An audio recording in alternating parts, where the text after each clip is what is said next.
2025년 한국 경제는 디지털 전환과 글로벌 금융 불확실성 속에서 중요한 전환점을 맞이하고 있습니다.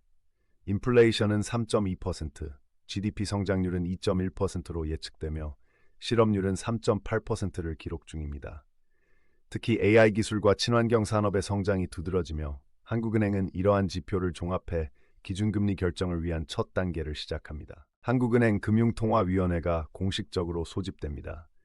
위원들은 국내외 경제 데이터를 검토하고 2025년 상반기 기준금리 결정을 위한 회의를 시작합니다. 이 회의에선 총 7명의 위원이 참여하며 각각 금융, 경제, 통화정책 분야의 전문가들로 구성되어 있습니다.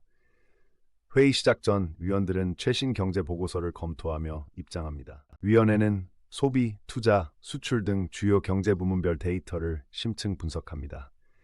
2025년 상반기 소비 증가율은 1.8%, 수출은 반도체와 전기차 수요 증가로 5.2% 성장했으나 건설 투자는 정체 상태입니다. 특히 AI 기술과 디지털 인프라 투자가 두드러지며 위원들은 이 데이터를 바탕으로 금리 결정의 기초를 마련합니다. 한국은행은 미국의 금리 정책, 원유 가격 변동성, 그리고 중국 경기 둔화 등의 외부 요인을 평가합니다. 2025년 현재 미국 기준금리는 4.25%로 한국과의 격차가 여전히 크며 원유 가격은 배럴당 85달러로 불안정합니다. 위원들은 이러한 글로벌 리스크가 국내 경제에 미칠 영향을 예측하며 통화 정책의 방향성을 논의합니다. 은행권, 대기업, 노동계 대표들이 참여한 공청회가 열립니다. 각계 대표들은 금리 인상 시 가계부채 부담 증가와 기업 투자 위축을 우려하는 반면 물가 안정을 위한 조치 지지 의견도 제시합니다. 특히 2025년 현재 가계부채 비율은 GDP의 107%로 역사적 최고치를 기록 중이며 이에 대한 논의가 집중됩니다. 한국은행은 기준금리 인상, 유지, 인하, 각 시나리오별 경제 영향을 분석합니다. 시뮬레이션 결과 금리 인상 시 주택가격은 3.5% 하락할 전망이지만 물가 상승률은 0.8%p 감소할 것으로 예측됩니다. 반면 금리 유지 시 가계부채 증가 속도는 연 4.2%로 계속될 위험이 있습니다. 위원들은 이 데이터를 바탕으로 정책 선택의 타당성을 검증합니다. 위원들 사이에서 논쟁이 벌어집니다. 일부 위원은 물가 안정을 위해 0.25%p 금리 인상을 주장하는 반면 다른 위원들은 경기 둔화와 가계부채 리스크를 고려해 현금리 유지를 제안합니다.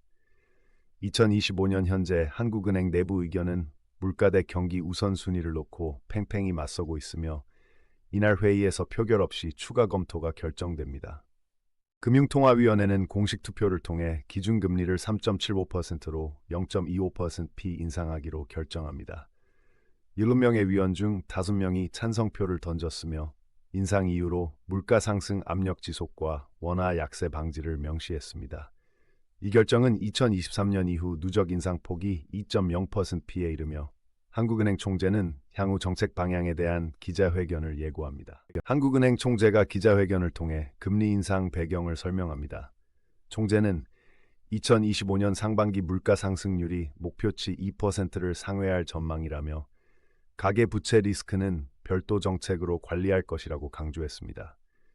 또한 미국과의 금리 격차 확대에 따른 자본 유출 방지도 주요 결정 요인으로 꼽혔으며 언론은 이 발표를 실시간으로 보도합니다. 금리 인상 발표 직후 코스피 지수는 1.2% 하락했으나 채권 수익률은 안정세를 보입니다. 원화 가격은 달러 대비 0.8% 절상되었으며 부동산 관련 주식은 큰 폭으로 떨어졌습니다. 한국은행 직원들은 실시간으로 데이터를 추적하며 금리 인상 효과가 3개월 내 본격화될 것이라고 분석합니다. 이로써 2025년 첫 번째 기준금리 결정 과정이 마무리됩니다.